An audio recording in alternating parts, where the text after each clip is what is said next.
Oi, gente, esse é o Hackcast número 164, meu nome é Adilson, e hoje a gente retoma a série de livros clássicos como uma obra que é referência quando falamos das diferentes dimensões que são envolvidas na relação entre espaços públicos e privados, fazendo uso de exemplos de lugares e projetos reais, e com uma linguagem gráfica e textual super acessível, esse livro se tornou indispensável na educação de arquitetas e arquitetos, fazendo por merecer o título que tem. Hoje a gente vai conversar sobre o livro Lições de Arquitetura, do arquiteto holandês Herman Hertzberger. Acho que eu falei certo a pronúncia dele aqui. Para conversar sobre esse livro com a gente trouxe aqui um cara que estava um pouco sumido, mas que a gente adora chamar ele aqui para conversar, que é o Klaus. Klaus Chaves Alberto, ele é professor associado do curso de Arquitetura e Urbanismo do programa de pós-graduação em Ambiente Construído na Universidade Federal de Juiz de Fora. Ele é doutor em Urbanismo e tem pós-doutorado lá na GSAP, na Columbia University. Boa noite, Klaus. Obrigado pela sua presença aqui para conversar com a gente. Boa noite, é um prazerzão voltar aqui no Arquicast, poder conversar com vocês e revê-los, né? Depois de muito tempo, a gente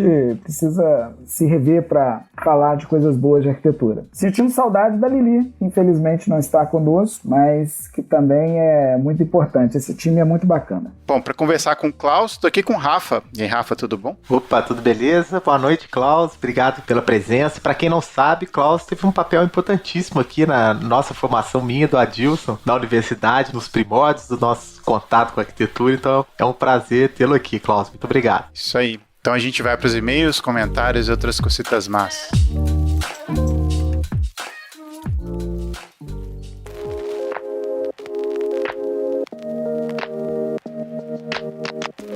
Voltamos com mais uma leitura de e-mails, comentários e outras cositas más. Aqui com o Rafa. E aí, Rafa, tudo beleza? Tudo beleza, o primeiro beleza de 2022. Olha só, temos que agradecer por estarmos vivos aqui, né, em 2022. Sobrevivemos a 2021. Nossa, nem fale. Seguinte, para mandar comentários, perguntas e o que você quiser, receitas de bolo também tá valendo, pode mandar um e-mail para contato@arquicast.com. Temos as nossas redes sociais, temos Facebook, temos Instagram, temos Twitter, temos um canal no YouTube, né, Dilson, e também um canal no Telegram. Não há desculpa para você entrar em contato com a gente tá esperando o seu recado. E, se vocês quiserem também, a gente tem o nosso canal no Telegram, e para você acessar, é só digitar t.me/arquicast. A gente está esperando por vocês. Bem, tem mais uma coisa aqui pra gente falar pra vocês. Quem porventura nos escuta no iTunes, lá no iTunes tem uma ferramenta de ranquear, de dar estrelinhas pro nosso programa. E lá no iTunes também você pode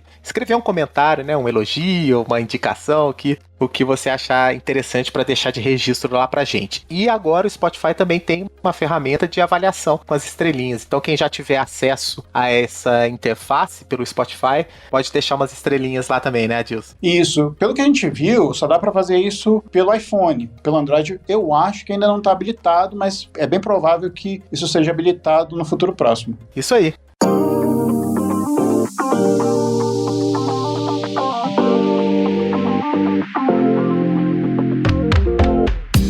E a nossa parceira, a Roca Cerâmica, vem aqui com mais um recado para você. A Roca Brasil Cerâmica desenvolveu uma tecnologia inédita chamada BioSafe. É um aditivo à base de prata que elimina 99% dos vírus e bactérias, eliminando inclusive o vírus da família do coronavírus. Essa tecnologia está presente nos superformatos, pisos que fogem do tamanho tradicional. Essa tecnologia dura por toda a vida útil do revestimento. E não se preocupe, essa camada de prata é totalmente segura e não prejudica a saúde humana. Isso faz o revestimento ser ideal para banheiros, cozinhas, clínicas, escritórios e áreas comuns. Visite o site da Roca Cerâmica e lá você tem mais informações sobre o BioSafe e suas vantagens. rocaceramica.com.br/superformatos. É a Roca Cerâmica levando mais proteção para você e sua família com o BioSafe.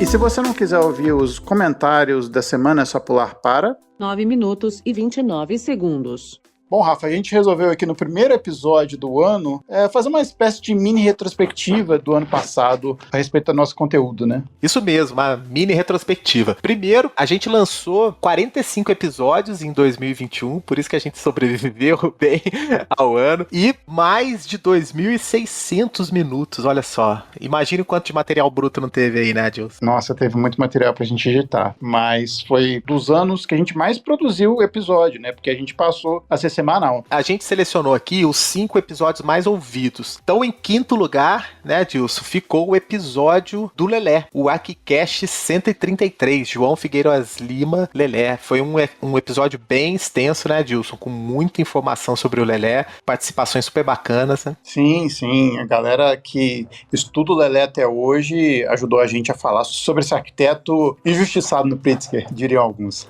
Verdade, verdade. Bom, o quarto mais ouvido do ano foi no episódio 143, que falava sobre algumas definições sobre o que é arquitetura. Então a gente pegou algumas definições de um artigo que foi lançado no Arquidei para falar, né, sobre a visão de vários arquitetos sobre o que é arquitetura. Isso aí, participaram do episódio o Alexandre Pessoa e a Marina Lage, que são lá do Rio de Janeiro, da UFRJ. Então, dentro das 121 definições, a gente foi pescando e fomos papeando. Foi um episódio bem leve, né? Bem bacana, né, Tilson? Sim, foi bem bacana. Bem, em terceiro lugar aqui ficou uma entrevista de uma turma aí que há muito tempo já estava no radar da nossa audiência e no nosso também, que foi a entrevista com o Bloco Arquitetos, o AquiCast 141. Impressionante como a galera gosta de uma entrevista. Acho que as pessoas se identificam também com o que o escritório faz e percebem que muitas vezes o escritório não faz nada mais elaborado do que as pessoas fazem normalmente, mas aí eu acho que o diferencial sempre são as mentes brilhantes que são de cada escritório, né? Sim, a competência e a dedicação, e ver que todo mundo passa perrengue, né? As coisas não são tão fáceis assim, né? Não é porque a premiação é também um resultado de muito esforço, muito trabalho, muita dedicação. Então as entrevistas, elas são muito boas para isso, né? Pra gente perceber que é possível, né? Exatamente. Em segundo lugar, ficou o AquiCast 135, o papel da arquitetura na imagem do Brasil, né, Dilson? Sim, esse episódio eu adorei fazer. Tivemos a estreia do André Corrêa do Lago, nosso querido embaixador, e do Gabriel Kogan também. Então foi um papo que parecia que queria ser bastante complexo, mas na verdade foi bem divertido. Um dos episódios que eu mais gostei de fazer esse ano. Foi muito legal, uma honra ter o André aqui, né? Um dos júris do Prêmio Pritzker, né? Olha só. E também teve o Bruno Sarmento, que é integrante da casa aqui, dos nossos episódios. E em primeiro lugar, Adilson, quem ficou? Em primeiro lugar foi o episódio 128, Arquitetura Paisagística. Na verdade, ele chama Paisagismo e Arquitetura Paisagista. A gente chamou a Lúcia Costa e o Ricardo, que é um arquiteto paisagista português, para conversar sobre o conceito de paisagem, de paisagismo, que, curiosamente, é um pouquinho diferente, né, a concepção do que a gente entende aqui no Brasil e do que os portugueses entendem, e uma complementa a outra. E nesse caso desse episódio, que eu acho que foi muito interessante esses pontos de vista diferentes. É verdade. E acendeu uma luz, assim, tem vários temas, assim, que muita gente corre atrás para entender um pouco mais, né? São uma espécie de especialidades, né? Aí a gente pode estender isso, por exemplo, para projetos luminotécnicos, projetos de cenografia. Então são temas que estão no nosso radar aí, né, Adilson? Pra gente, durante o ano de 2022, começar a fazer também episódios temáticos sobre algumas especialidades, né? Isso é uma coisa que a gente percebe que vocês gostam muito. Bom, depois dessa retrospectiva que a gente fez aqui, acho que nada melhor do que desejar um bom ano para vocês, que a gente consiga ser uma companhia para vocês esse ano, que a gente consiga conversar com mais pessoas, ampliar nosso leque também de conversa, não só com arquitetos, mas com outros profissionais. E começamos o ano com o pé direito, né, Rafa? Poxa, começamos com o pé direito. Primeiro, lançando episódio já na primeira, segunda do ano. Vamos ter episódios aí até o fim do mês, toda semana. E uma entrevista aí bacaníssima aí também, né? Não vamos dar spoiler agora, não. A não ser, claro, que vocês estejam nos ouvindo no futuro e já tenha visto qual episódio lançamos depois do dia 3. Eu gosto sempre de falar com quem está no futuro. Então vamos deixar a galera ouvir o episódio de hoje, que é sobre um livro que eu particularmente adoro e literalmente me ajudou a ficar na arquitetura. E eu falo disso no meio do episódio. Muito bom, muito bom. Então, bom episódio pra vocês e mandem mensagens, né? Conversem com a gente, falem das expectativas pro ano. Isso aí, a gente espera então sua mensagem e fiquem com o cast de hoje. Valeu!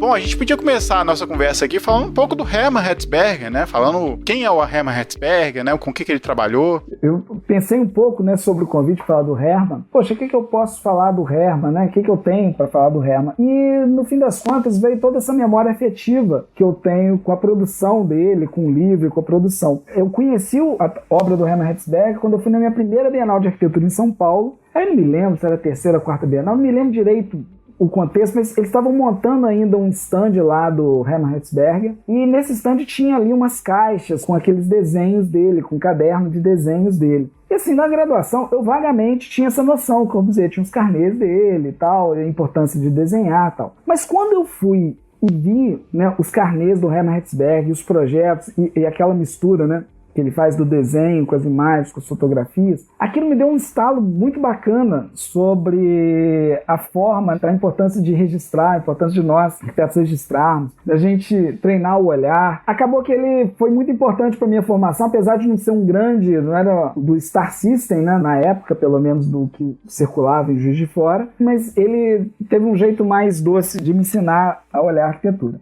Então, na verdade, eu estou aqui também por conta dessa memória afetiva com ele. Mas, naturalmente, depois eu fui conhecendo, procurando entender um pouco mais quem é o Hertzberger. Sem dúvida nenhuma, é um dos nomes importantes da arquitetura holandesa, né? Ele formou em 58 na Universidade de Delft. No mesmo ano, ele já abriu um escritório. Quer dizer, a gente está ali nesse período, né, pós-guerra. Esse período pós-guerra é longo, né, em vários países europeus. Então, nesse mesmo ano, ele abre o escritório e já começa a desenvolver projetos. É interessante que em 59 ele já se tornou editor da revista Fórum, né, que se tornou uma grande revista, né, conhecida internacionalmente também, junto com o Aldo Van Eyck, quer dizer, juntou ali uma geração. Apesar dele ser próximo ao Aldo Van Eyck, é meio difícil dizer quem que é a terceira ou quarta geração de arquitetos modernos na Holanda, porque ele é meio distante, mas ao mesmo tempo ele é muito colado, tanto que ele fez várias atividades juntos. Mas foi com o Aldo Van Eyck, com o Bakema, quer dizer, juntou o pessoal ali, o pessoal do Quinteno junto com ele, então ele ao mesmo tempo estava em contato com o que estava acontecendo de mais crítico no mundo, né, que era um pouco dessa revisão que o Quinteno estava promovendo. Bom, no fim das contas, nessa trajetória dele, ele fez muito projeto ali nos 50, 60, 70. Inclusive, ele faz o Hans Imbles, aquele lá do supermodernismo, quando ele vai falar do Hermann Hertzberger, isso é na Architectural Review, ele tem um artigo sobre o Hermann Hertzberger, ele fala que o Hermann Hertzberger teve 3 fases, mais ou menos. Uma, essa fase inicial, muito projeto, muita coisa, projetos grandes, né? Que é o Central Barrier, que é esse projetaço dele, para 1.000 funcionários trabalhando, vários conjuntos habitacionais, escolas e tal. Depois desse período de longa produção, na década de 80, ele fica meio ali, não é um ostracismo, não é tipo Niemeyer na década de 80. Assim, ele tem um reconhecimento, mas menos obras, um outro ritmo e tal. Mas ali nos 90, 2000, ele retoma, quer dizer, ele é um dos arquitetos que consegue fazer esse ciclo de não sumir, né? Ele fica um tempo no topo, depois ele fica mais ou menos, depois ele volta e continua com a produção. Foi quando ele mudou o nome do escritório dele para AHH, né, que é ele reconhecendo o trabalho de outros arquitetos junto com ele. E, enfim, ele tem uma longa trajetória, nunca parou de projetar. No campo educacional, ele também tem uma parcela boa. Como eu falei, né, formou em 58, mas em 70 ele volta para a universidade para ser professor e fica de 70 até 99 na Universidade de Delft. Mas talvez um grande destaque que ele teve no campo acadêmico foi quando ele assume como um reitor do Instituto Berlage. E esse trabalho dele, de 90 a 94, foi um trabalho significativo até porque ele teve uma inserção maior. É justamente esse retorno dele, né, a esse campo de projeto, ao campo internacional. Ele teve um retorno maior. Ele mesmo falando dessa época, ele queria ouvir, né? É um curso de pós-graduação, o primeiro, dá a impressão que é o primeiro da Holanda. Essa informação não tenho certeza, mas ele comenta que ele traz pessoas, ele queria ouvir a Zaha Hadid, queria conversar com o Zaha Hadid, queria conversar com arquitetos que estavam projetando muito na época. E aí a pós-graduação foi uma maneira dele fazer isso. E fez muito bem feito, né? Deixou uma marca muito boa nesse período, com as conferências que aconteceram por lá. Enfim, fiz aqui um rap da história do Hermann Hertzberger, mas a gente vai falando ao longo do caminho um pouco mais. Contando um pouquinho da minha experiência com o Hertzberger, foi um autor, assim, que eu tive contato, assim, na formação, assim, né? Indo para a biblioteca, sobretudo, acho que quando a gente fez projeto de escola, se não me engano, né? Um professor chega e fala, não, tem que procurar esse livro aqui e tal. Mas aí, curiosamente, né, ao longo da minha formação, eu não revisitei tanto o Hermann Hertzberger. Eu fui revisitar um pouco mais à frente, quando a gente foi estudar o Habraken. Ele chegou a trabalhar um tempinho com o John Habraken no movimento Participation, né, que eles criaram. Que o John Habraken, holandês, ele tem a ideia dessa construção coletiva das edificações. Ele tem um trabalho teórico muito interessante sobre open spaces e tal, né. Ele acredita que a arquitetura ela deve ser parcialmente executada pela arquitetura e pelo arquiteto e parcialmente executada por um conjunto conjunto de vontades. Aí eu me interessei novamente pelo Herzberg quando eu comecei a estudar um pouco mais o John Habraque, entendendo também um pouquinho onde o Herzberg se situava ali, né, nesse movimento de crítica ali junto com o Tintin e tal. Então eu comecei a perceber aí já mais à frente, né, que a produção dele não era pequenas dicas de como se fazer boa arquitetura, porque para um desavisado como eu de início, assim, que pegava o livro, eu queria encontrar ali fórmulas prontas, né? Você estava olhando ali uma solução rápida de como ele trabalhava um determinado elemento arquitetônico para criar funções diferentes, mas não, tem por detrás de toda essa vontade dele de trabalhar com essa ideia de uma arquitetura que possa ser de fato absorvida pelas pessoas. Eu comecei a ver ele com outros olhos, assim, mas gostaria de ter estudado mais ele na graduação mesmo, assim, sabe? Acho que talvez a gente não tenha sido naquele momento bem apresentado pro potencial que ele traz. E me desconectei também um pouco do que ele fez, né? Inclusive, né, tem uma sequência de outros livros também. A gente tá aqui hoje nos Lições de Arquitetura, mas tem uma série de outras publicações que vão dando continuidade a essa forma dele ver a arquitetura e a construção e a relação das pessoas com os lugares, né? Eu acho legal o Rafa trazer a experiência dele, que eu tive uma experiência parecida. Acho que foi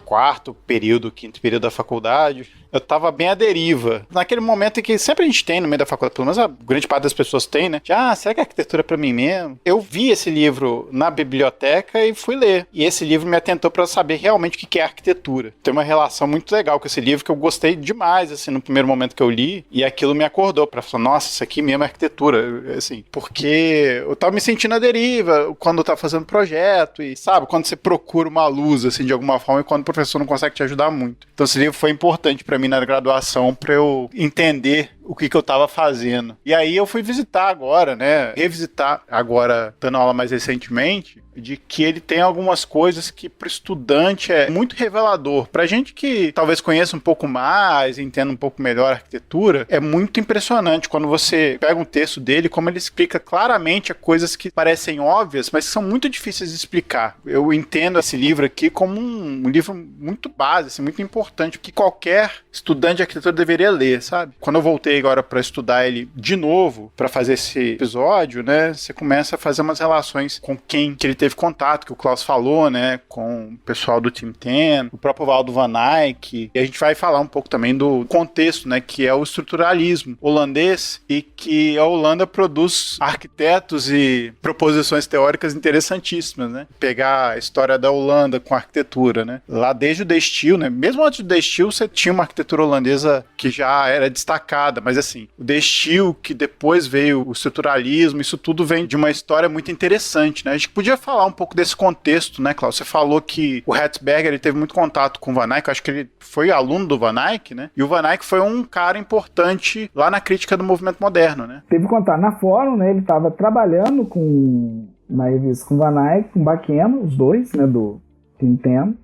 Então, naturalmente, ele estava vendo as reflexões acontecendo, né, as reflexões a respeito dessa tradição recente, né? Mas, poxa, ele está na Holanda, como você falou, né? Na Holanda tem, né, desde Rietveld, Woods, que seria a primeira geração. Você tem uma geração muito boa de arquitetos que estão refletindo sobre esse moderno, cada um de um jeito, né? Cada um de uma maneira, cada um de uma forma. Depois dele vem Rencorras, toda essa história da arquitetura holandesa. Então, além dele participar de um contexto internacional por meio da revista, eu acho que a revista é muito importante porque faz essa inserção no debate. Ele também, no próprio país, ele tem grupos, né, que estão fazendo uma produção muito forte. E a reflexão que ele se enquadra, né, o caminho que ele se enquadra, que é essa ideia estruturalista, é um fenômeno mundial, na verdade. Você pode botar esse nome em diversas ações, aqui no Brasil também a gente teve algumas ações parecidas, mas é justamente você começar a resolver, tentando explicar um pouco o que seria esse estruturalismo. A ideia é você tentar resolver a arquitetura por meio de um esqueleto, de um esquema funcional, um esquema espacial, que ele pode ser adaptado para soluções maiores. Ou seja, você tem que resolver aquele módulo. Não à toa, a revista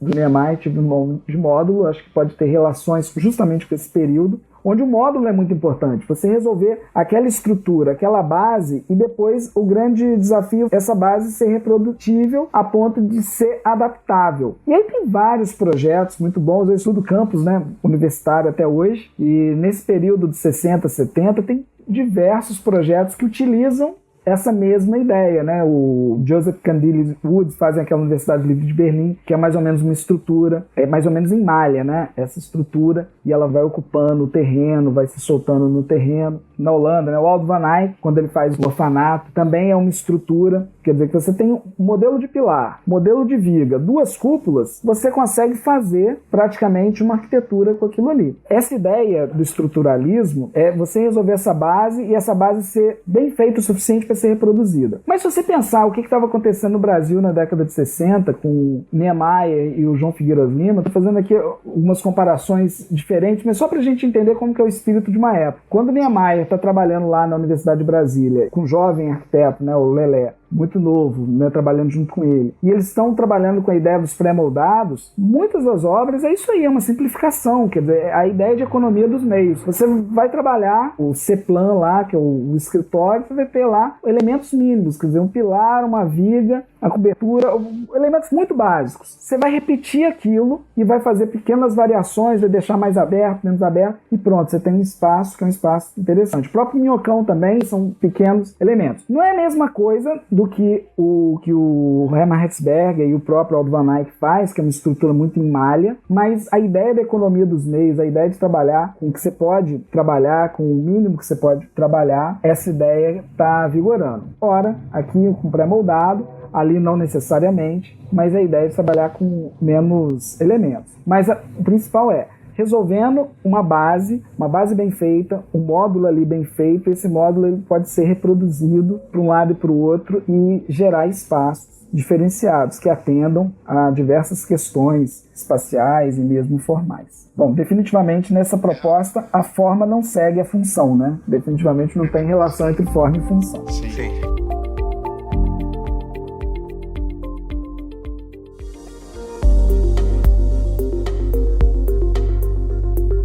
Tem uma coisa, Rafa, né, do estruturalismo também, ele tem uma questão pragmática, né, da estrutura que o Klaus falou, mas ele tem um contexto teórico também interessante de falar, né, porque o estruturalismo também fala de uma certa interdependência, não somente na questão estrutural, mas na questão também das funções que aquela arquitetura vai exercer. Eu acho que isso fica muito refletido na própria arquitetura que o Hertzberger faz, né. Eu não sei transpor, assim, tão claramente, sabe, assim, essa explicação do Klaus aí. Eu me lembrei do último cast que a gente gravou sobre Brasília, que a gente estava falando do aspecto diagramático, esquemático do plano do Lúcio Costa, né, que possibilitou que ele fosse se adaptando às ocorrências de uma construção de uma cidade. Pensando dessa forma, né, ele é essencialmente estruturalista nesse sentido, né, ele tem uma guia, uma linha de direção que define prioridades e isso vai se acomodando de acordo com os agentes que vão construindo a cidade ali. Eu confesso que eu tenho, assim, uma dificuldade em entender muito bem essas separações conceituais. Até a gente gravou, né, Adilson, um episódio sobre a crítica recentemente de arquitetura, né? Eu não sei se eu tenho propriedade tanto para falar, mas quando eu vejo o termo, né, estruturalista vinculado ao Hermann Hertzberger e a gente consegue perceber, né, pelos seus desenhos, pela sua arquitetura, né, essa ideia de uma arquitetura muito bem aí comparada pelo Klaus Lelé, né, uma arquitetura que a eficiência é, né, a espinha dorsal dessa arquitetura, né, e que ela vai se adequando sutilmente às demandas programáticas, às demandas climáticas, né, as demandas de contexto. Então, eu achava que isso era outra coisa, não necessariamente o estruturalismo, né? Devolvo a pergunta. É isso mesmo ou não é? Vamos lá. Eu acredito que a conexão que eu faço entre esse estruturalismo e o que estava acontecendo aqui no Brasil é muito mais a questão da economia dos meios. Quer dizer, você precisa trabalhar na economia dos meios, portanto, você vai trabalhar com elementos simples, elementos mínimos, inclusive no material de construção também, né? Você vê a obra do Hertzberger nesse período, é o bloco, aquela arquitetura bem seca, com a viga aparente, tudo aparente. A conexão que eu faço de um lado, nesse exemplo que eu dei de Brasília, é mais da economia dos meios. Agora, os caminhos foram totalmente diversos. O caminho que eles adotaram na Holanda foi totalmente diverso do caminho adotado aqui. Na Holanda, com Hermann Hertzberger, a ideia de resolver esse módulo, esse esquema estrutural que poderia ser reproduzido e lá dentro você adaptava, é muito diferente do que aconteceu aqui. Mas a ideia de resolver um módulo, uma estrutura, que seja uma base, para depois encaixar as coisas lá dentro, dando liberdade para essas coisas acontecerem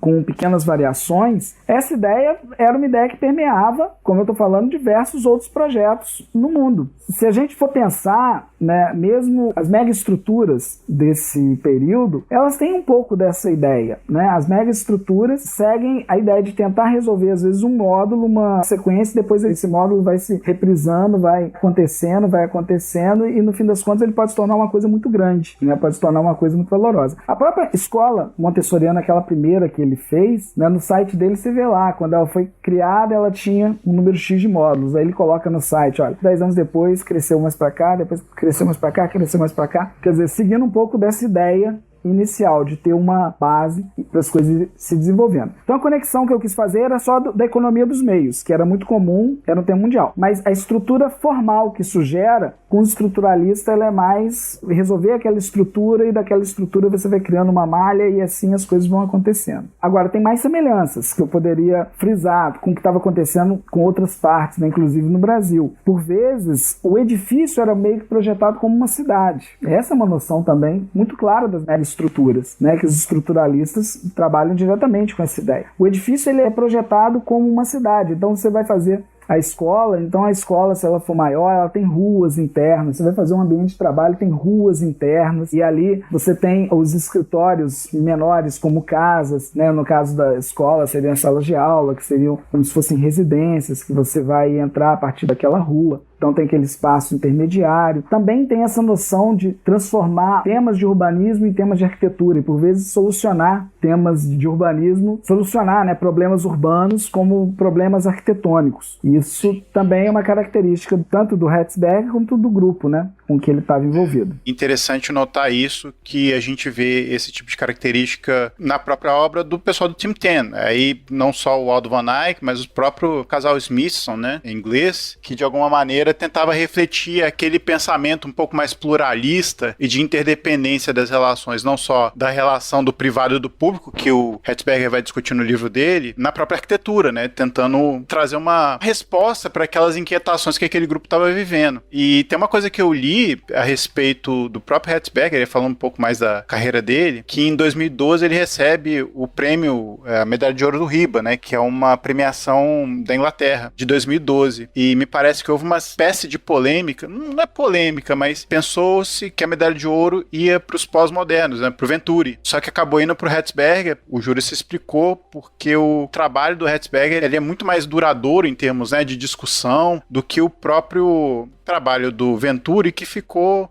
um pouco taxado como algo mais historicista. E é interessante notar que realmente, assim, se a gente for pegar hoje a discussão que o Herzberger estava querendo fazer e que os próprios estruturalistas estavam fazendo para a arquitetura, até hoje a gente discute um pouco isso e concordo que seja mais duradoura. Completando essa informação foi porque em 2011, né, eles publicaram um primeiro compêndio de textos, né, sobre o estruturalismo, que é o Structuralism Reloaded. Foi um momento de revisitar, né, com vários autores aí, filósofos, historicistas, artistas e tal, e meio que eles estavam nessa aura aí de discutir, né, e revisitar o estruturalismo, e foi quando eles optaram em premiá-lo, né? Porque numa visão, acho que talvez aí de contraponto entre o que o Venturi produzia e o Herzberger, né? O Herzberger avançava com essa discussão estruturalista dos seus projetos. Os projetos respondiam a isso, enquanto, né, o Venturi, como você disse aí, estava tentando tecer um outro caminho, que não era seguir em frente com essa visão mais de grandes infraestruturas, essa interdependência entre o que é cidade e o que é edifício, né? Que eu acho que tem muito a ver um pouquinho com o que você falou lá no início, né? Dessa arquitetura como interrelações de várias dimensões aí da arquitetura. É difícil, né? O Júlio, desse momento, deve ser difícil a vida do Júlio, né? Ter o Venturi e ter o Herzberger, eu vou te falar. Pô, difícil definir um negócio desse. Eu não saberia definir esse... Para quem iria o prêmio, seria difícil. Até porque o Venturi mesmo já ele ganhou, né? O prêmio Pritzker também, enfim. De prêmio o Venturi não fica também. Mas enfim.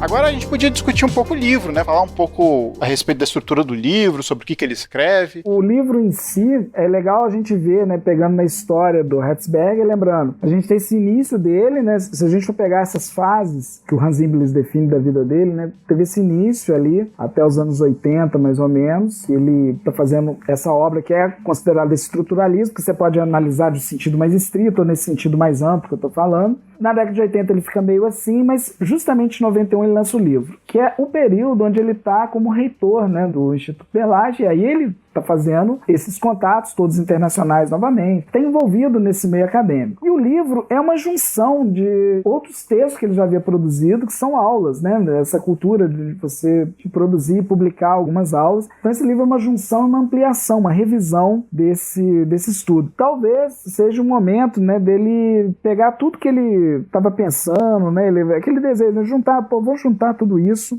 vou dar um sentido, né, para esse conjunto todo e apresentar para o público. O nome do livro, na verdade, é Lições de Arquitetura para Estudantes. Quer dizer, o foco do livro é Lições de Arquitetura para Estudantes, né, para quem está querendo aprender. E o livro tem essa virtude, né, de querer mostrar, querer apresentar, né, uma forma de se ver arquitetura, pelo menos na minha perspectiva é essa. E ele é o primeiro, né, o Rafael tinha falado, né, o primeiro, depois ele fez mais duas lições de arquitetura. E o nosso problema com tradução no Brasil, né, a tradução demora a chegar. Então, o segundo é de 99, o terceiro é de 2008 e nenhum dos dois chegaram. E o terceiro é mais sobre arquitetura e escola, quer dizer, o espaço escolar. Ele mistura, né, os temas, naturalmente, mas isso ainda não chegou pra gente. Enfim, é uma junção de um professor muito bom, muito reconhecido, a gente vê pela qualidade, né, do texto e do que ele está querendo passar, mas é uma junção de reflexões, isso é muito bacana, né, ele compartilhar um pouco desses aprendizados que ele foi tendo. Meu primeiro contato com o livro, né, enquanto estudante, eu fui nas figurinhas, ficava olhando as imagens, tentando buscar ali dispositivos, soluções de projeto. Eu não estava muito atento, por exemplo, a alguns questionamentos que ele estava fazendo sobre o uso do espaço, né, sobre essa possibilidade de ter um espaço que poderia ser transformado pelo seu usuário e tal. Eu estava atento às figuras, né? É uma boa estratégia também, né? As boas fotos e tal. Isso me pegou na época. Eu fiquei até refletindo a respeito das imagens. Não é fácil você tirar umas fotos para falar aquilo que você quer falar. Por exemplo, mostrar uma criança sentada na soleira da casa, ou pegar o uso do espaço de forma informal. Então eu imagino que você tem que ficar esperando ali, ou tem que incentivar algum uso. Não é uma coisa muito simples de ser feita. Pelo menos eu imagino que não seja tão simples. Eu acho que o conteúdo das imagens, eles ajudam demais o que ele está tentando explicar ali. Eu acho que essa questão da gente conversar sobre o que é o estruturalismo e dessa interdependência vai permear o livro como um todo. Ele fala principalmente da questão do público e privado, e é legal que ele define o que é público e o que é privado, porque a gente fica nessa história, né, de é semipúblico, semiprivado, mas às vezes essas coisas são a mesma coisa, e é legal que ele fala assim, olha, o limite entre público e privado depende, ele não é construído por si só, depende do uso que se faz dele. No livro o tempo todo ele fala só, o espaço, ele depende das pessoas, mas ele define que é o arquiteto que tem que determinar que aquilo pode ser feito. Ele coloca o arquiteto como aquele que deve oferecer a melhor maneira daquele espaço ser usado, e que não é porque ele está falando que o público e o privado são coisas diferentes e podem ser, entre aspas, aleatório, que o arquiteto não tem culpa nesse sentido, sabe? Essa forma de apresentar o livro e os temas, né, e até mesmo a postura do arquiteto em relação à obra, eu acho que ele conseguiu fazer isso de uma forma muito simples. O Rafael falou o tema essencial. É um livro que você pegar e ver pelas figuras, você já tem muito que aprender, né? Se for ver as figuras, você já vai aprender. E você vai aprender muito dessa relação que você está falando, Adilson. Você vai falar da relação das pessoas usando, da sensibilidade que o arquiteto tem que ter com o que ele está fazendo, com o espaço, e as reflexões que o arquiteto pode fazer, até com a história da arquitetura, até com dados anteriores, né, com outros projetos de arquitetura, para ele poder melhorar o dele. O grande tema do livro é que ele ensina a gente a observar. Foi um pouco dessa impressão que eu tive quando eu vi a exposição dele, muito inicial ali na Bienal de São Paulo, mas ele ensina a gente a observar, né? Ele ensina a gente a guardar repertório e também ensina depois como é que você vai aplicar esse repertório, né? Tem aquele exemplo clássico, né, que ele pega a colunata lá do Bernini na Praça São Pedro, e aí tem aquela foto que ele mostra as pessoas sentadas, todas na base da coluna. As colunatas, e todo mundo fica meio sentado ali. A coluna parece que atrai as pessoas para sentar. Ele mostra a foto da escola, a menina sentada, ele pega a coluna e cria ali um círculo embaixo da coluna e faz um banco. E aí as crianças usando. Quer dizer, isso é um aprendizado. Você pegou um repertório, adaptou esse repertório, e ali você gera um espaço, que esse poder atrativo do pilar, você faz aquilo um pouco mais confortável, as pessoas vão utilizar mais ainda. Mas isso ele faz com diversas formas, né? Ele mostra diversas diversos exemplos sobre áreas de sentar, sobre a questão das crianças que gostam de mostrar os seus trabalhos. Ele vai mostrar o expositor da sala de aula no espaço entre a sala de aula e uma circulação, né? E aí ele desenvolve vários expositores, mas é a ideia do display, né? A criança, você pode colocar os trabalhos da criança, todo mundo está passando em frente à sala, vai estar acompanhando e o professor vai mudando. A criança gosta disso, né? Mas uma coisa é você fazer um display interno, que é colocar a cordinha com pregadores e pendurar os trabalhos internamente. Outra coisa é você colocar e dar um status para isso. Isso é muito bacana. Mas tem outros temas tanto que ele vai vendo, né? A questão da escadaria. Hoje em dia é tão comum, né? Todo projeto que a gente vai ver, projeto escolar, tem uma escadaria no centro, né? É aquela escadaria que vira arquibancada, né? Gente, ele estava fazendo isso lá em 80, né? Ele já estava fazendo lá naquelas escolas Apolo. Ele colocava o centro na escadaria na área central, virando arquibancada. Quer dizer, eu não sei se ele é um dos primeiros a fazer essa solução, acredito que não, mas ele está mostrando como que é importante, né? Ele observa a escadaria em diversos lugares e vê, poxa, isso aqui é um tema de projeto que pode ser aproveitado. Então, para mim, a estrutura, né, do livro é muito essa, de ensinar a ver, ensinar a registrar e depois de mostrar como que isso pode ser aplicado. E sobre essa relação, Adilson, que você está falando, dele em relação aos usuários, o primeiro livro, esse primeiro Lições de Arquitetura, ele está falando muito dessa produção dele, de 60, 70, 80. Ele está falando muito desse período, que é chamado período lá estruturalista, né? Que a gente vê a arquitetura dele hoje já não é assim, né? Já está com outra visualização.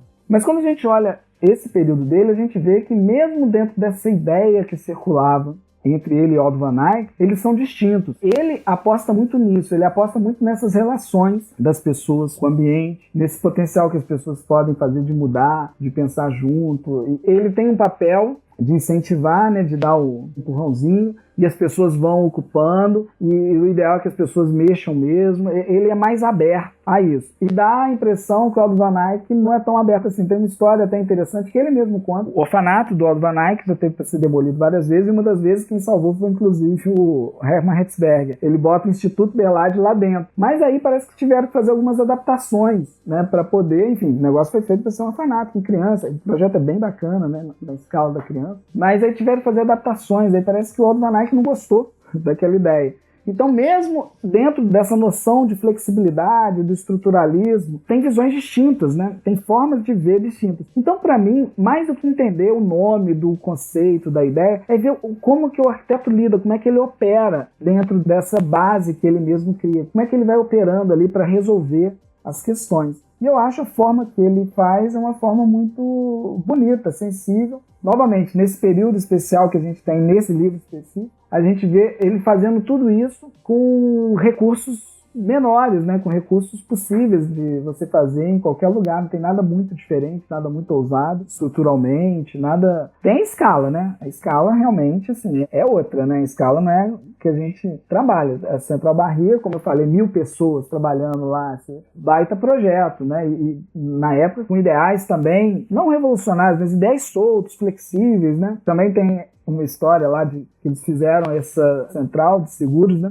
Para todo mundo poder ter liberdade como se fosse um pouco da sua casa. Então você devia levar um animal, cada um podia levar um animal para o trabalho. Enfim, era uma outra perspectiva de projeto. A escala é um pouco difícil de reprisar, mas o desafio de fazer uma arquitetura que se adapte a todas as pessoas, que podem personalizar um pouco mais o espaço, a personalização do espaço é muito importante para ele. Isso é muito bom de ver, né? Diversas soluções, é um repertório muito variado. É só um comentário rápido, que ele fala das mesas que ele faz para esse edifício de escritórios, né, e até faz uma crítica um pouco velada ao Open Office, né, que são as mesas que todo mundo usa e que não tem essa personalização. E ele comenta que as mesas antigas tinham um pouco esse toque da particularidade de cada funcionário, né. Enquanto o Klaus estava falando, eu estava folheando novamente o livro aqui, e é muito didático mesmo, assim. A questão editorial do livro é muito boa, assim, porque ele vem falando de alguns edifícios ícones, né, e depois vem em negrito a explicação dele sobre aquela edificação, o que ele está querendo considerar. E curioso, né, Central Barrier, né, ele vem logo depois do MEC, do Ministério de Educação e Saúde do Rio. Ele apresenta o Ministério e usa, né, o MEC para falar um pouco dessa dissolução entre espaço interior, espaço exterior, e que, né, uma arquitetura era mais convidativa quando esses limites não são abruptos e tal. E aí ele vem na sequência e apresenta o projeto dele, assim, né, e reforçando com aplicações próprias, né, dele. Depois que o Klaus falou isso, que eu fui antenando aqui na própria organização do livro, assim. Aí tudo que tá em negrito aqui dos textos é onde ele tá afirmando ali e tirando algumas conclusões. É bem interessante.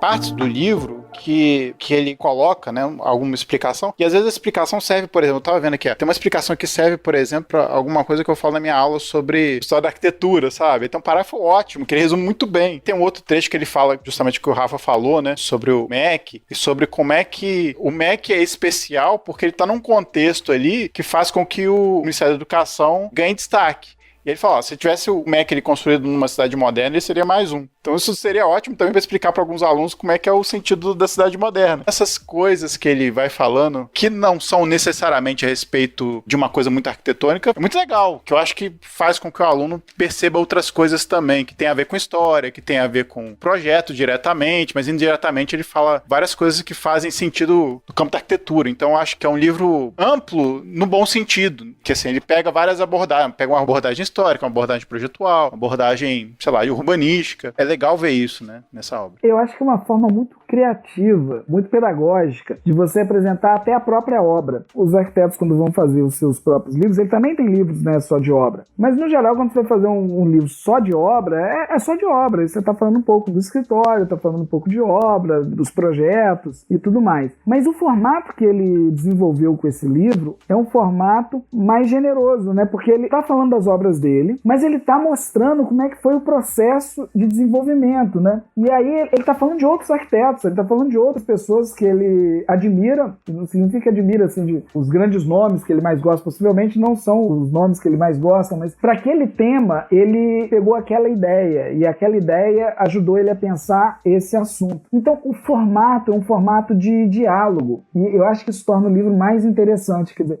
ele apresenta a obra dele, naturalmente, quer dizer, então é um livro de obra, não é um livro só de lições de arquitetura, sobre lições genéricas, são as lições da arquitetura dele, né, que chegam na arquitetura dele, mas ao mesmo tempo ele está constantemente fazendo esse diálogo com os outros colegas, o que também não é muito comum. Lógico que tem arquitetos que fazem isso, mas não é a maioria, né? Tem o Moneo lá, que fez inquietações teóricas, né, falando dos colegas, mas isso não é tão comum na área, e ele faz isso com uma certa leveza, tornando isso uma aula, né, de arquitetura. Esse diálogo, né, histórico, né, diálogo ora contemporâneo, ora, né, assíncrono, né, você não está ao mesmo tempo ali, está pegando uma coisa muito lá de trás e ora aqui.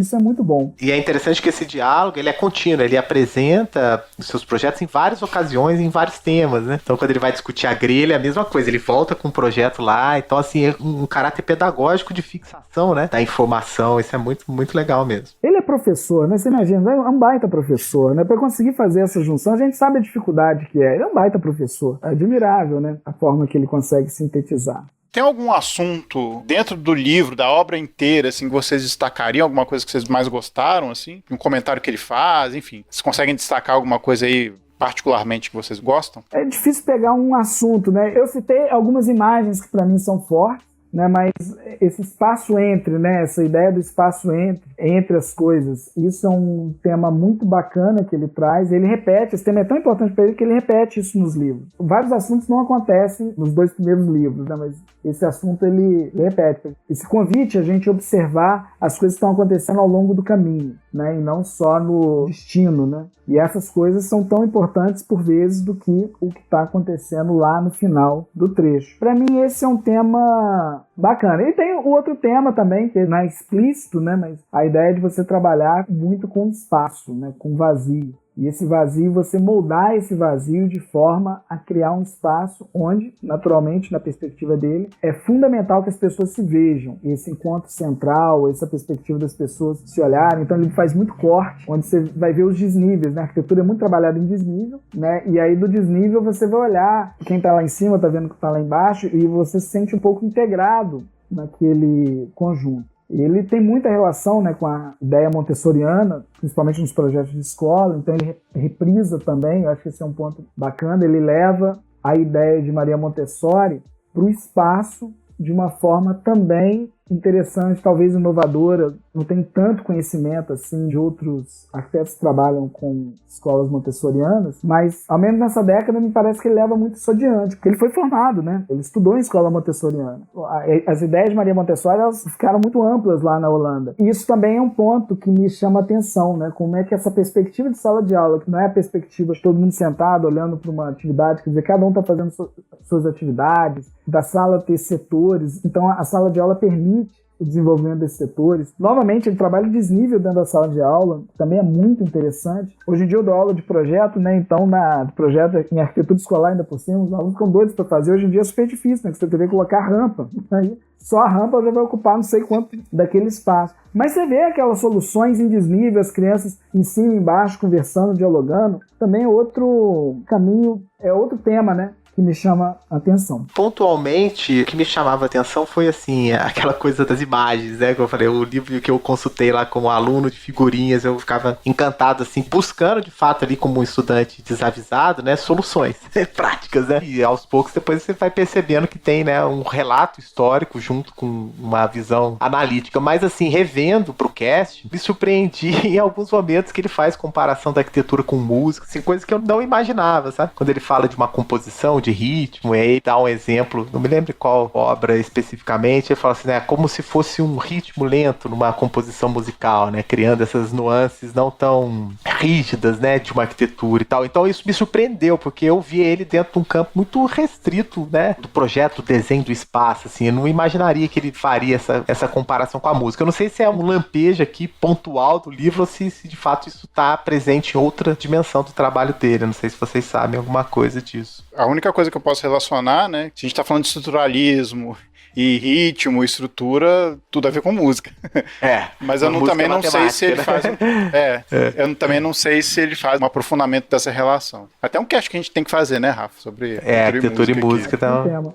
A questão desse campo teórico, né, que ele está envolvido, ou o campo que ele estava vivendo naquela época, né, que ele já não é tão adepto assim hoje. Isso é o de menos em relação às ideias que ele traz, né? As ideias que ele traz, você pode desenvolver isso dentro, fora de uma economia de meios, dentro, fora de uma estrutura estrutural muito rígida. Você consegue trazer essas ideias. Enfim, para mim é isso. Ele ensina a gente a enxergar a essência das coisas e tentar responder a essa essência. Isso é tão bonito.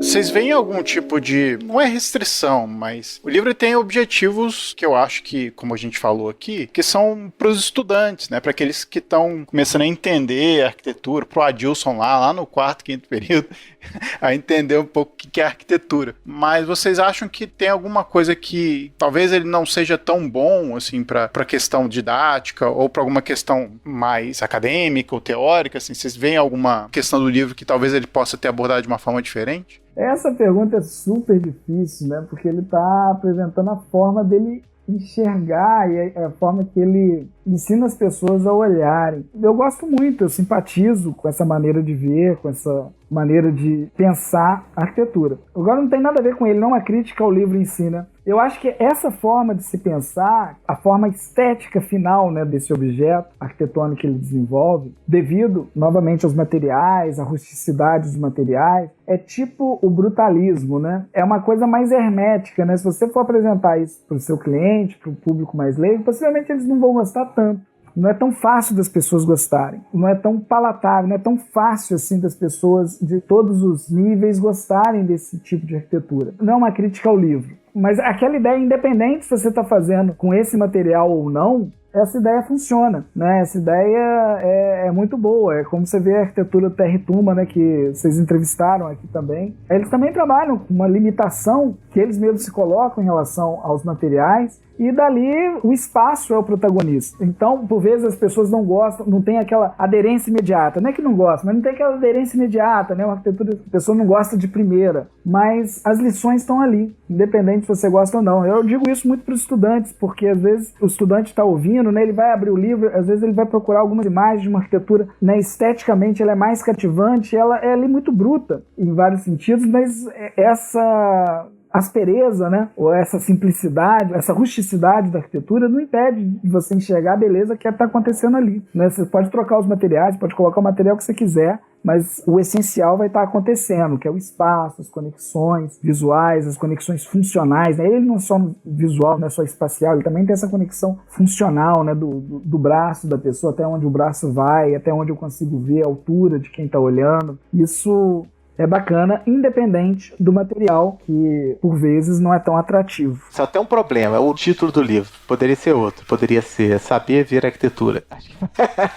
Esse título faz mais sentido para esse livro do que do próprio livro do Zé. Isso que o Klaus falou, é interessante que eu li em algum lugar que eu fiz a pesquisa, já não me recordo mais, que parte da sua produção profissional sofreu um pouco, né? Acho que, se não me engano, década de 80, 70, você tinha muita inserção de novos materiais da indústria e tal, em revestimentos e acabamentos nos edifícios, e ele tinha essa estética, vamos dizer assim, que o Klaus usou, né? Brutalista, que é a estética pura, né? Do material, dos blocos, da estrutura pré-moldada em concreto, né? Então isso meio que afugentou um pouco ele dos holofotes, vamos dizer assim, né? Da produção arquitetônica aí, que entrou década de 90 aí, né? Numa agenda de espetáculo, né? Então ele meio que ficou de fora disso, né? Mas é muito bom ele estar sendo redescoberto agora sobre esses aspectos, porque ele está falando aqui de coisas que são extremamente relevantes hoje para qualquer tipo de projeto, né? Usaram diversos nomes para isso, né? A flexibilidade do espaço, a customização do espaço, né? Ele já estava propondo isso lá atrás, né? E o bom, né, quando a gente vê essa obra, eu também acho, agora eu não sei, o Montaner coloca as gerações de arquitetos da Holanda, eu acho que é o Ibens mesmo que fala desse período aí, quando os estudantes olhavam para ele, assim, meio sem novidade, não muito ligados a essa estética. Mas você vê que essa estética, que é difícil, né? Eu falei, é essa aí,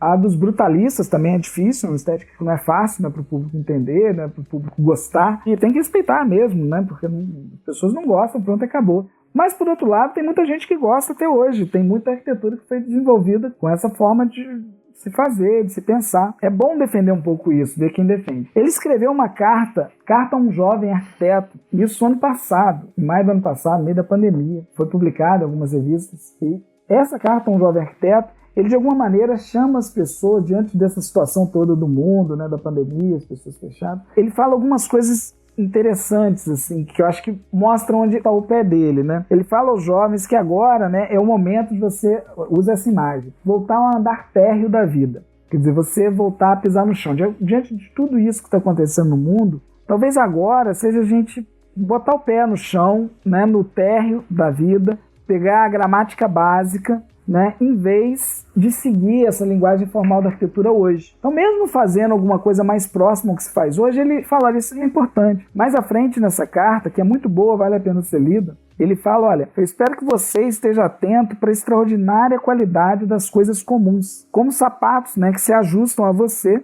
e lhe servem enquanto você caminha. Quer dizer, você observar o que é o mais simples e trabalhar em cima desse mais simples. Termina ali dizendo, olha, procura o que é básico, o que vai acomodar as pessoas, o que vai fazer de melhor. Eu acho que esse é, de alguma maneira, a essência do que ele está pensando, do que ele veio fazendo ao longo da carreira dele. Tentar achar o que é o necessário, o que é o básico, o mais importante, e trabalhar a partir dali. Se o material for assim, for assado, não é o grande tema. O negócio é você acomodar, né? Pegando a metáfora dele, é como um sapato. Precisa seguir e precisa fazer bem para você caminhar. Legal. Metáfora do sapato muito boa. Pra gente finalizar, a gente já falou um pouco disso, mas a gente podia reforçar como é que vocês percebem que essa obra contribuiu ou contribui no nosso campo. Ele escreve esse livro depois aí das várias críticas e dos vários tratados que acontecem aí na década de 60, né, que vão criticar aí muito o movimento moderno, e ele vem um pouco depois desses grandes autores que a gente pode considerar assim. Mas o livro dele não se propõe tanto, né, a ser essa grande obra, né, ou falar de coisas tão grandiosas ou tão no calo assim do movimento moderno. Como é que vocês acham que essa obra contribui para o nosso campo, assim? Eu acho que é interessante ver o momento que ele estava escrevendo e produzindo esse material, e também o momento em que ele produziu aquela arquitetura. E assim, eu vejo em outro lugar, assim, não está no lugar ali do Venturi, não está no lugar do Rossi, não está no lugar do Jacobs, está em outro lugar que eu não sei identificar qual. Acho que o Klaus talvez aí consiga escrever melhor, mas eu vejo o Hermann Hertzberger num local assim, que ele estaria junto ali mesmo, de fato, com o Lelé e com arquitetos que estavam preocupados, e naquela agenda moderna da eficiência do edifício, das possibilidades das técnicas construtivas, ele insere uma preocupação nova, que são as pessoas no espaço, né? Então, assim, que pode parecer uma preocupação banal, mas do ponto de vista de quem projeta, é uma inversão desse arquiteto, né, da Torre de Marfim e tal, e ele se propõe, de fato, a descer, pisar no chão, né, Cláudio? E ouvir as pessoas. Então, assim, várias coisas que se falam hoje, né, escutativa, né, as possibilidades de customização, a opinião das pessoas na formação de um desenho colaborativo, ele já faz isso, né?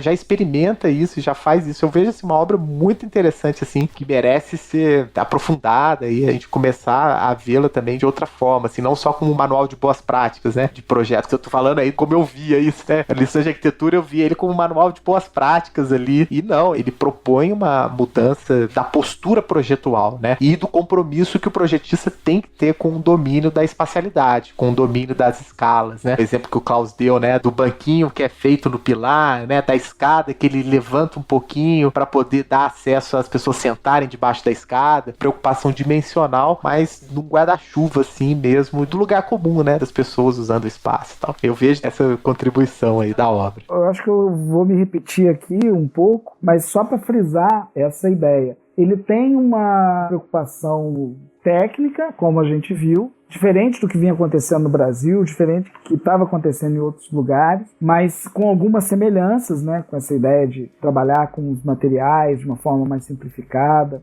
facilitar um pouco isso. Ele tem questões teóricas que são importantes, dessa de trabalhar o objeto de arquitetura como um tema, como uma cidade, e trazer um pouco das virtudes da cidade para o objeto arquitetônico. É uma forma de ver, uma contribuição, mas talvez para mim o mais importante é essa escala humana que hoje em dia a gente fica botando nome, né? Arquitetura para as pessoas. Eu fico botando nome, não, o Yangel botou cidade para as pessoas, isso se tornou muito comum, porque o nome é ótimo, né? Muito bem feito. O Yangel tem essa sensibilidade no espaço urbano e ele tem essa sensibilidade no espaço arquitetônico, né? Você vê que as imagens que ele tira, as fotos que ele tira, as pessoas são fundamentais. Ele até tem fotos sem as pessoas. Logo depois ele tira uma foto com as pessoas, né? Às vezes no mesmo espaço. Porque a vida que acontece nas obras é tão importante quanto a obra em si. A arquitetura já está ocupada, as coisas já estão acontecendo, já tem até umas intervenções ali naquele espaço, e é tudo medido na escala humana, é tudo feito na escala humana, né? O detalhe da esquadria que interessa não é o grande detalhe, é o detalhe ali de uma pequena prateleirinha que fica um pouco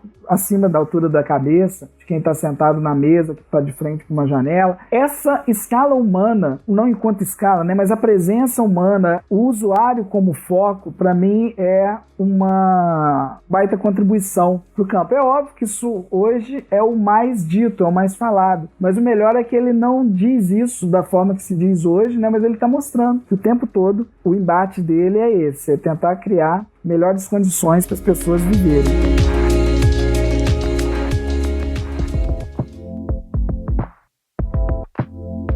Bom, pessoal, pra gente então finalizar com chave de ouro, a gente faz aquela nossa rodada de dicas. Klaus, fala sua dica aí pra gente. Vamos lá, minha dica. Olha, eu li recentemente, ainda não tinha lido, o livro Tadao Ando, né, do próprio Tadao Ando, que ele conta um pouco da história dele. Muito interessante, uma outra perspectiva muito diferente, né, do que a gente está comentando aqui. Mas foi um mergulho muito agradável na vida e na obra do Tadao Ando e com a cultura dele também, muito diferente, né? Ele falando do escritório, como é que funciona, ele é o centro, ele gosta de gritar, as pessoas estarem ouvindo. Enfim, tem vários temas ali que são temas culturais interessantes, mas ele explica muito os projetos, ele tenta ali traduzir um pouco do que ele quis com aqueles projetos. Uma obra muito legal. E pode mais uma? Claro, por favor. Ah, beleza. É uma série agora que a gente está chegando em Natal, né? Estamos próximos ao Natal, não sei quando vai ao ar, então estou falando aqui para próximo ao Natal. E já estamos em 2022. Já estamos em 2022. Ah, eu vou dar uma... Mas manda ver.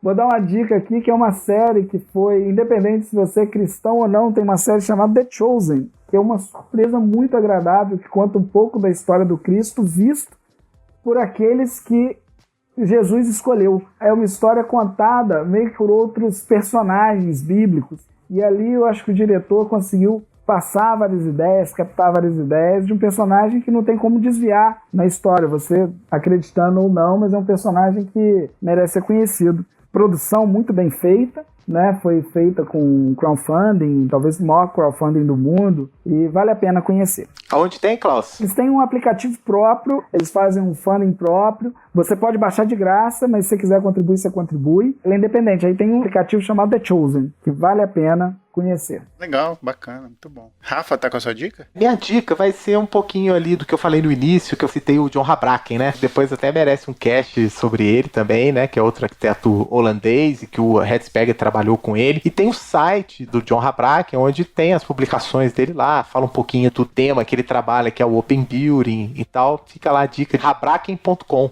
Um material super interessante lá para as experimentações aqui que o grupo de pesquisa dele desenvolve. Então fica a dica aí, John Habraken. Muito bom. Minha dica hoje vai ser uma série que eu ainda não terminei, tô finalizando ela, que é uma série do Globoplay que chama O Caso Evandro. Essa série documental, ela foi inspirada no podcast do Ivan Mizanzuki sobre o caso Evandro. É cheia de reviravoltas, acho que tem 4 episódios, mas para quem gosta dessas séries que são documentais e que falam de crimes e tal, é bem legal, bem interessante. Fica a minha dica aí, série da Globoplay, tem muito L, O Caso Evandro.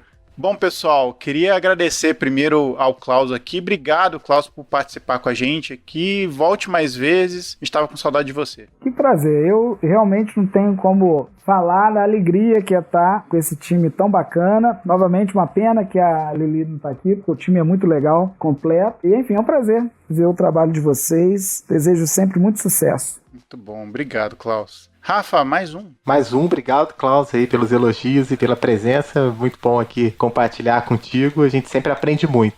Obrigado. Então a gente volta na semana que vem com mais episódio para vocês e até mais.